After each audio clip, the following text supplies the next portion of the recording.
अगर किसी ने 10 साल पहले अपने गद्दे के नीचे या बैंक के एक साधारण बचत खाते में 1 लाख रुपए छुपा कर रखे थे, तो आज उनकी असल क्रैश शक्ति, मतलब जो परचेजिंग पावर होती है, वो शायद आधी भी नहीं बची है। हाँ बिल्कुल। महंगाई नाम की दीमक उसे अंदर ही अंदर पूरी तरह से खा चुकी होती है। एकदम सही कहा। और अक्सर लोग अपनी मेहनत की कमाई को बचाने के लिए सबसे सुरक्षित रास्ता खोजते हैं, पर वो सुरक्षा ही सबसे बड़ा जोखिम बन जाती है। सही बात है। तो आज की हमारी इस डीप डाइव में और हमारे सोर्स मटेरियल IEFS41.PDF में इस दीमक का एक बहुत ही अचूक और व्यवस्थित इलाज छुपा है। हम म्यूचुअल फंड्स की दुनिया का पूरा कच्चा चिट्ठा खोलने वाले हैं। और ये समझना बहुत जरूरी भी है। बिल्कुल। अक्सर इनके फाइनेंशियल डॉक्यूमेंट्स पढ़ना किसी विदेशी भाषा को समझने जैसा काफी बोरिंग और भारी लगता है। चलिए सबसे पहले इसको थोड़ा खोलते हैं और समझते हैं कि आखिर इस पूरे सिस्टम का इंजन कैसे काम करता है। यहाँ जो सबसे दिलचस्प बात है वो ये है कि म्यूचुअल फंड सिर्फ पैसा लगाने का कोई एक टूल या कोई लॉटरी टिकट नहीं है। अच्छा। बल्कि ये अपने आप में एक बहुत ही कड़ाई से रेगुलेटेड पूरा इकोसिस्टम है। हाँ, मतलब एक ऐसा मैकेनिज्म जहां लाखों आम लोगों का पैसा एक जगह इकट्ठा किया जाता है और उसे एक तय उद्देश्य के साथ सिक्योरिटीज में इन्वेस्ट किया जाता है। हाँ, जिन लोगों के पास शेयर बाजार की जटिलताओं को समझने का समय या एक्सपर्टीज नहीं है, उनके लिए तो ये एक ब्रिज का काम करता है। एकदम सही। इसको अगर एक बहुत ही बुनियादी और आसान उदाहरण से समझें तो मुझे ये पूरा सिस्टम एक कारपूलिंग जैसा लगता है। कारपूलिंग? अच्छा, वो कैसे? मतलब मान लीजिए अलग अलग लोगों को एक ही मंजिल तक जाना है। अब या तो वो सब अपनी अपनी कार लेकर निकलें, जिसमें पेट्रोल भी ज्यादा लगेगा और रास्ता भटकने का डर भी रहेगा। बाजार के गड्ढों से खुद निपटना पड़ेगा और थकान भी होगी। हाँ बिल्कुल। इसके बजाय वो सब मिलकर एक बड़ी बस किराए पर लेते हैं, जिसका एक बहुत ही एक्सपर्ट और तजुर्बेकार ड्राइवर होता है। इस बस में सफर करने से हर एक सवारी का खर्चा आपस में बढ़ जाता है। और एक प्रोफेशनल के हाथों में स्टीयरिंग होने की वजह से सफर सुरक्षित भी हो जाता है। एकदम। यहाँ वो बस म्यूचुअल फंड है, ड्राइवर फंड मैनेजर है और बस में बैठे लोग आम इन्वेस्टर्स हैं। ये बहुत ही बढ़िया एनालॉजी है। और अगर हम इसी बस वाले उदाहरण को आज की रिसर्च की तकनीकी भाषा से जोड़ें तो इस इकोसिस्टम के मुख्य रूप से 4 पिलर्स होते हैं। वो 4 पिलर्स कौन से हैं? देखिए, इस बस को खरीदने वाला या इस म्यूचुअल फंड ट्रस्ट को बनाने वाला स्पॉन्सर होता है, जिसे हम एक कंपनी का प्रमोटर समझ सकते हैं। स्पॉन्सर खुद पैसा मैनेज नहीं करता, वो सिर्फ कंपनी खड़ी करता है। तो पैसा कौन मैनेज करता है फिर? उसके लिए आती है एसेट मैनेजमेंट कंपनी, यानी AMC। यह AMC ही आपकी बस का ड्राइवर है, जिसे सेबी अप्रूव करता है। यही कंपनी फंड को अलग अलग जगह निवेश करने का असली फैसला लेती है। अच्छा, तो स्पॉन्सर हो गया मालिक और AMC हो गई ड्राइवर। हाँ, और इसके बाद आते हैं ट्रस्टी, जिनका काम ये देखना है कि सब कुछ इन्वेस्टर्स के फायदे के लिए हो रहा है या नहीं। और अंत में होता है कस्टोडियन, जो सभी शेयर्स या बॉन्ड्स की कस्टडी अपने पास एकदम सुरक्षित रखता है। लेकिन यहाँ मेरे दिमाग में एक बहुत ही लाजिमी सवाल खड़ा हो रहा है। अगर बस का मालिक यानी स्पॉन्सर ही उस बस को चला रहा है, तो क्या वो अपने फायदे के लिए ड्राइवर यानी AMC पे दबाव नहीं डाल सकता? ये डर तो हमेशा रहता है। हाँ ना? क्या वो ऐसा नहीं कह सकता कि मेरे किसी दोस्त की कंपनी के शेयर्स खरीद लो? ऐसे में एक आम निवेशक का पैसा सुरक्षित कैसे रहेगा? इसी संभावित गड़बड़ी को रोकने के लिए सेबी ने एक बहुत ही पारदर्शी और मजबूत ढांचा खड़ा किया है।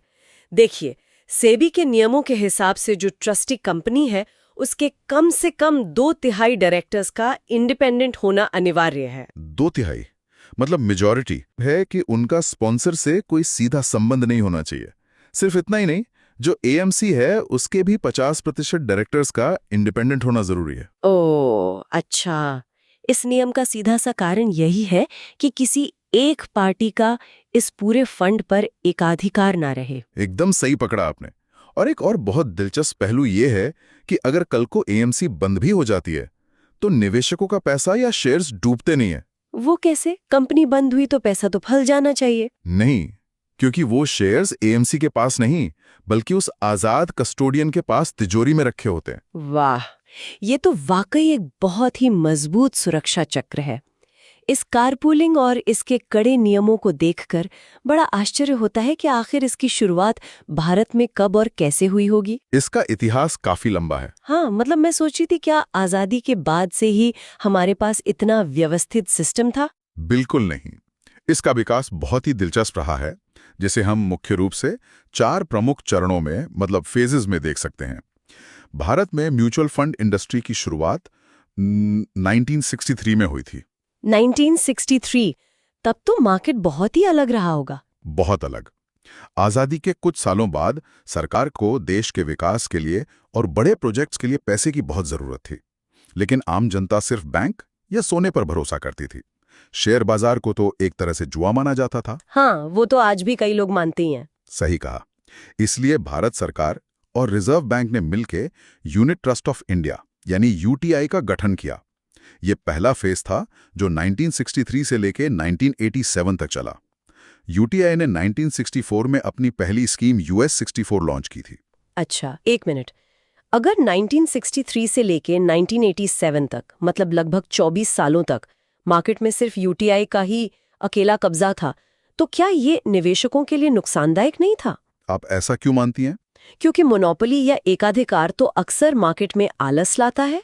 फिर नयापन या इनोवेशन कैसे होता? यही वजह थी कि 1987 में बाजार को खोलने की जरूरत महसूस हुई और यहां से फेज 2 की शुरुआत होती है। सरकार समझ चुकी थी कि बिना कंपटीशन के अच्छे रिटर्न्स और नई स्कीम्स आ ही नहीं सकती। तो फिर उन्होंने और कंपनियों को आने दिया? हाँ, 1987 में पब्लिक सेक्टर के बैंकों एलआईसी और जीआईसी की इस सेक्टर में एंट्री कराई गई। स्टेट बैंक ऑफ इंडिया का एसबीआई म्यूचुअल फंड यूटीआई के बाद आने वाला पहला नॉन यूटीआई फंड बना था। लेकिन असली क्रांति तो 1993 में आई। 1993, यानी वो दौर जब भारत अपनी अर्थव्यवस्था को दुनिया के लिए खोल रहा था, मतलब लिबरलाइजेशन का समय। बिल्कुल। अर्थव्यवस्था खुलने के साथ ही फेज 3 की शुरुआत हुई। 1993 में पहली बार प्राइवेट सेक्टर को म्यूचुअल फंड्स लाने की इजाजत मिली। और पहला प्राइवेट फंड कौन सा था? कोठारी पायनियर पहला प्राइवेट सेक्टर का फंड बना था। और इसी साल सेबी ने अपने पहले म्यूचुअल फंड रेगुलेशंस भी लागू किए। प्राइवेट कंपनियों के आने से विदेशी एक्सपर्टीज भारत आई, निवेशकों को बेहतर सर्विस मिलने लगी और बाजार तेजी से दौड़ने लगा होगा। हाँ, और अंत में फेज 4 आया फरवरी 2003 में, जब यूटीआई को 2 अलग-अलग हिस्सों में बांट दिया गया और इंडस्ट्री पूरी तरह से एक रेगुलेटेड और मैच्योर दौर में प्रवेश कर गई।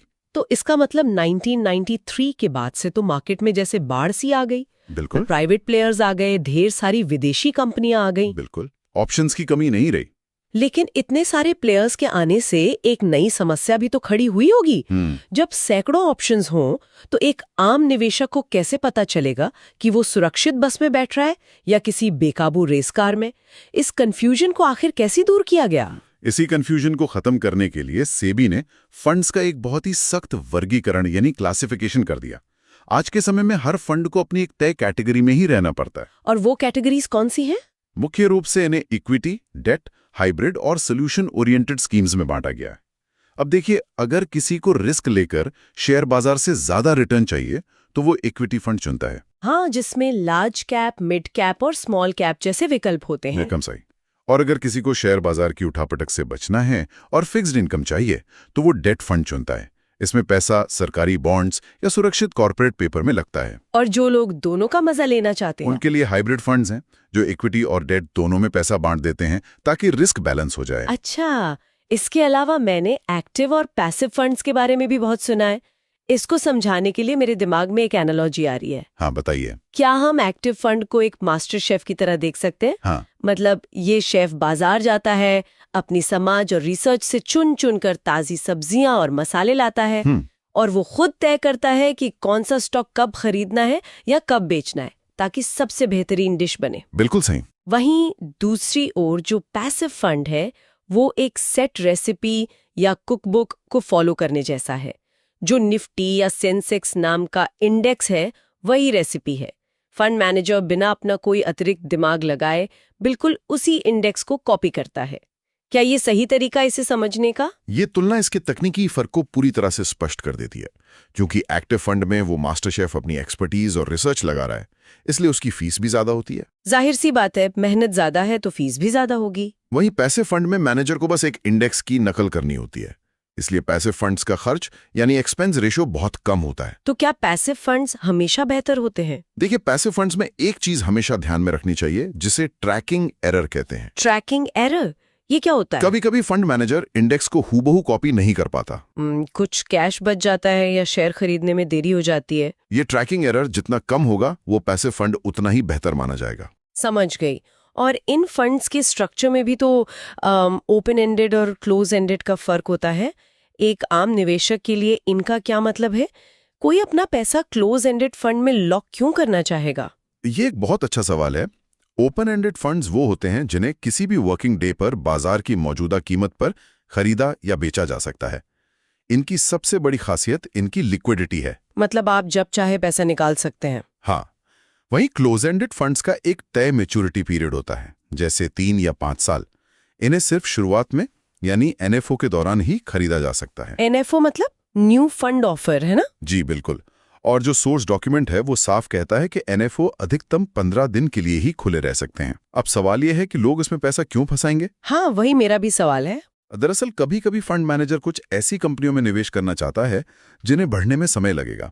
अगर फंड ओपन एंडेड हो और अचानक बहुत सारे निवेशक पैनिक करके पैसा निकालने आ जाएं, तो मैनेजर को मजबूरी में उन शेयर्स को सस्ते में बेचना पड़ेगा। ओह अच्छा, तो क्लोज एंडेड फंड मैनेजर को शांति से लंबे समय तक निवेशित रहने की आजादी देता है। बिल्कुल। इसके अलावा एक ELSS यानी इक्विटी लिंक्ड सेविंग स्कीम भी होती है, जिसमें 3 साल का लॉक इन होता है, लेकिन यह टैक्स बचाने के काम आती है। अच्छा, मुनाफा मिलने के भी तो 2 तरीके होते हैं ना, ग्रोथ और डिविडेंड। हाँ, ग्रोथ स्कीम में फंड जो भी मुनाफा कमाता है वो वापस बाजार में निवेश कर दिया जाता है, जिससे कंपाउंडिंग का जादू काम करता है। और डिविडेंड में? डिविडेंड, जिसे अब IDCW कहते हैं, उसमें मुनाफे का कुछ हिस्सा समय समय पर निवेशक के बैंक खाते में भेज दिया जाते हैं। ये उनके लिए है जिन्हें रेगुलर इनकम चाहिए होती है। ये तो हो गई मुनाफे और कैटेगरीज की बात। लेकिन जहां बाजार है, जहां शेयर्स हैं, वहां खतरे भी तो होंगे। जब वैरायटी इतनी ज्यादा है तो उनके साथ जुड़े रिस्क को समझना भी उतना ही जरूरी है। रिसर्च डॉक्यूमेंट रिस्क के बारे में क्या कहता है? बाजार में निवेश बिना रिस्क के तो हो ही नहीं सकता। सोर्स मटेरियल में मुख्य रूप से 5 तरह के रिस्क समझाए गए हैं। पहला है मार्केट एनवायरनमेंट रिस्क। मतलब जब पूरा मार्केट ही गिर जाए? हाँ, जैसे जब महंगाई, युद्ध या मंदी की वजह से पूरा का पूरा बाजार ही क्रैश हो जाए। दूसरा है कंसंट्रेशन रिस्क। ये नाम से ही समझ आ रहा है, जैसे सारे अंडे एक ही टोकरी में रख देना। एकदम सही। मान लीजिए किसी फंड ने अपना सारा पैसा सिर्फ IT सेक्टर की कंपनियों में लगा दिया और IT सेक्टर में कोई ग्लोबल क्राइसिस आ गया तो भारी नुकसान होगा। इससे बचने का एकमात्र तरीका डाइवर्सिफिकेशन है। और तीसरा रिस्क कौन सा है? तीसरा है लिक्विडिटी रिस्क। जब आपको पैसों की सख्त जरूरत हो लेकिन बाजार में कोई आपका शेयर खरीदने वाला ही ना हो। मैं आपको यहाँ थोड़ा रोककर एक बहुत ही बुनियादी सवाल पूछना चाहती हूँ। हाँ, पूछे। हम सुनते हैं कि इक्विटी में रिस्क है, ये तो समझ आता है, लेकिन आम तौर पर माना जाता है कि डेट फंड्स बहुत सेफ होते हैं क्योंकि वहाँ पैसा सरकारी या कॉर्पोरेट बॉन्ड्स में लगता है जिन पे फिक्स्ड ब्याज मिलता है। हाँ, ज्यादातर लोग यही मानते हैं। तो फिर डेट फंड्स में भी रिस्क कैसे हो सकता है? इसमें एक इंटरेस्ट रेट रिस्क का जिक्र है, वो क्या भला है? देखिए, ये बाजार का एक ऐसा कॉन्सेप्ट है जो अच्छों को उलझा देता है। इसे समझने के लिए एक सीधा सा नियम याद रखना होगा। बॉन्ड की कीमतों और बाजार के इंटरेस्ट रेट यानी ब्याज दरों में हमेशा उल्टा रिश्ता होता है। उल्टा रिश्ता मतलब अगर ब्याज दर बढ़ेगी तो बॉन्ड की कीमत घटेगी? ये कैसे काम करता है, मैं बताता हूं। मान लीजिए एक डेट फंड मैनेजर ने एक कंपनी का बॉन्ड खरीदा जिस पर 6% ब्याज फिक्स है। 1 साल बाद बाजार में महंगाई बढ़ जाती है और रिजर्व बैंक ब्याज दरें बढ़ा देता है। अच्छा। अब उसी कंपनी के नए बॉन्ड्स बाजार में 8% ब्याज पर मिलने लगते हैं। अब जरा सोचिए, अगर कोई नया निवेशक बाजार में आएगा तो वो 8% वाला नया बॉन्ड खरीदेगा या 6% वाला पुराना बॉन्ड? जाहिर सी बात है, हर कोई 8% वाला ही खरीदना चाहेगा। बिल्कुल। और इसलिए उस पुराने 6% वाले बॉन्ड की मांग बाजार में एकदम गिर जाएगी। अगर फंड मैनेजर को वो पुराना बॉन्ड बाजार में बेचना पड़े तो उसे भारी डिस्काउंट पर यानी काफी कम कीमत पर बेचना होगा। ओह, अब समझ आया। इसी वजह से जब भी बाजार में ब्याज दरें बढ़ती हैं तो पुरानी फिक्स्ड इनकम सिक्योरिटीज की वैल्यू गिर जाती है और नतीजतन उस डेट म्यूचुअल फंड का रिटर्न नेगेटिव भी हो सकता है। इसे ही इंटरेस्ट रेट रिस्क कहते हैं। और क्या डेट फंड में कोई और भी रिस्क होता है? हाँ, एक क्रेडिट रिस्क भी होता है, जहां बॉन्ड जारी करने वाली कंपनी अपना मूलधन या ब्याज चुकाने में ही डिफॉल्ट कर जाए। मतलब पैसा ही ना लौटा पाए। वाह, ये सच में दिमाग की बत्ती जलाने वाला लॉजिक था। मतलब डेट फंड्स में भी आंखें बंद करके पैसा नहीं डाला जा सकता। बिल्कुल नहीं। लेकिन इतने सारे अलग अलग रिस्क के बीच एक आम आदमी बिना फाइनेंस की डिग्री के ये कैसे समझेगा कि कौन सा फंड इसके लिए सुरक्षित है और कौन से खतरनाक? इसी को आसान बनाने के लिए सेबी ने रिस्कोमीटर का आविष्कार किया। रिस्कोमीटर ये कैसे काम करता है? 2015 में पहले इसे कलर कोडिंग के जरिए शुरू किया गया था, लेकिन 2020 में सेबी ने इसे एक एक्चुअल मीटर का रूप दे दिया जिसमें जोखिम के 6 स्तर होते हैं। अच्छा, तो अब हर फंड पर ये मीटर लगा होता है? हाँ, अब जब भी कोई म्यूचुअल फंड का विज्ञापन या डॉक्यूमेंट आता है तो उसमें एक मीटर बना होता है जो लो मतलब कम जोखिम से शुरू होके low to moderate, moderate, moderately high, high और आखिर में वेरी हाई यानी बहुत अधिक जोखिम तक जाता है। ये तो बहुत ही विजुअल तरीका है। बिल्कुल। इससे किसी भी इंसान को सिर्फ एक तस्वीर देखकर तुरंत अंदाजा लग जाता है कि वो अपनी मेहनत की कमाई के साथ कितना बड़ा रिस्क लेने जा रहा है। चलिए, रिस्क तो मीटर ने समझा दिया, लेकिन मुनाफे और खर्चों का गणित भी तो समझना जरूरी है। हाँ, वो भी बहुत अहम हिस्सा है। मुझे कैसे पता चलेगा कि जिस फंड में पैसा लगाया है उसकी कीमत आज क्या है और ये एक्सपेंस रेशियो क्या है? कहीं ये कोई हिडन फीस तो नहीं जहां फंड घाटे में हो तब भी एएमसी मजे से पैसा काट रही हो? चलिए, सबसे पहले कीमत की बात करते हैं, जिसे NAV यानी नेट एसेट वैल्यू कहा जाता है। इसका गणित बहुत सीधा है। अच्छा, कैसे निकालते हैं इसे? मान लीजिए किसी फंड ने हजारों करोड़ रुपए के अलग अलग शेयर्स खरीदे हैं। शाम को जब बाजार बंद होता है तो उन सभी शेयर्स की कुल बाजार कीमत जोड़ी जाती है। उसमें से उस दिन का खर्चा घटाया जाता है और जो रकम बचती है उसे कुल निवेशकों में मौजूद यूनिट से डिवाइड कर दिया जाता है। ये जो एक यूनिट की कीमत निकल कर आती है वही NAV है। तो ये NAV कब पब्लिश होती है? सेबी के नियम के अनुसार हर म्यूचुअल फंड को हर दिन रात 9 बजे तक अपनी NAV हर हाल में पब्लिश करनी होती है। और फंड ऑफ फंड्स के केस में? उनकी केस में अगले दिन सुबह 10 बजे तक का समय होता है। अच्छा, और जो मैंने एक्सपेंस रेशियो के हिडन फीस होने का शक जताया था, वो शक बहुत आम है, लेकिन सेबी ने इसकी एक अधिकतम सीमा तय की हुई है। एएमसी मैनेजमेंट, एडमिनिस्ट्रेशन और विज्ञापनों पर अनाप शनाप खर्च करके निवेशकों का पैसा नहीं उड़ा सकती। ये सुनकर थोड़ी तसल्ली हुई। मैंने ये भी सुना है कि पहले फंड खरीदते वक्त भी कुछ पैसे कट जाते थे। क्या वो अभी भी होता है? नहीं, निवेशकों के हक में सेबी का ये एक बहुत बड़ा कदम था। सेबी ने एंट्री लोड को पूरी तरह से बैन कर दिया है। मतलब अब खरीदते वक्त कोई चार्ज नहीं लगता? बिल्कुल। आज की तारीख में भारत में सभी mutual funds no load funds हैं। कोई भी एजेंट या कंपनी आपको फंड में एंट्री करने के लिए कोई चार्ज नहीं ले सकती। इन दोनों में क्या अंतर है? देखिए, ये पूरी तरह निवेश के समय पर निर्भर करता है। अगर पैसा 1 साल से कम समय के लिए लगा है तो एब्सोल्यूट रिटर्न देखा जाता है। मतलब सिर्फ सीधा प्रतिशत? हाँ, जैसे 1 लाख लगाए और 1,20,000 हो गए तो 20% का एब्सोल्यूट मुनाफा हुआ। लेकिन अगर पैसा 1 साल से ज्यादा समय के लिए निवेशित है तो एनुअलाइज्ड रिटर्न या CAGR देखा जाता है। CAGR कंपाउंडिंग को गिनता है, राइट? एकदम सही। ये बताता है कि कंपाउंडिंग के असर को ध्यान में रखते हुए आपका पैसा हर साल औसतन किस दर से बढ़ा है। लंबे समय के निवेश के लिए हमेशा CAGR ही देखना चाहिए। गणित तो साफ हो गया। अब थोड़ा निवेश के तरीकों पर बात करते हैं। हमने शुरुआत में कारपूलिंग की बात की थी, अब इस निवेश के सफर को फिटनेस के चश्मे से देखते हैं। चलिए देखते हैं। जैसे सबसे ज्यादा मशहूर है SIP यानी सिस्टमैटिक इन्वेस्टमेंट प्लान। इसे हम फिटनेस के लिए हर महीने नियम से जिम जाने जैसा मान सकते हैं, है ना? बिल्कुल। SIP में आप बाजार की परवाह किए बिना हर महीने एक तय रकम, जो कि 500 रुपए जितनी कम भी हो सकती है, निवेश करते हैं। और इसका फायदा क्या होता है? जब बाजार गिरता है तो आपको ज्यादा यूनिट्स मिलते हैं और जब बाजार चढ़ता है तो कम। इसे रूपी कॉस्ट एवरेजिंग कहते हैं। लंबे समय में यह अनुशासन कंपाउंडिंग का बड़ा जादू दिखाता है। तो अगर SIP रोजाना का जिम है तो जब किसी को एक साथ बड़ा बोनस मिल जाए या कोई जमीन बेचने से बड़ा पैसा आ जाए तो वो क्या करे? एक साथ सारा भारी वजन उठा ले? नहीं, अचानक भारी वजन उठाने से तो चोट लग सकती है।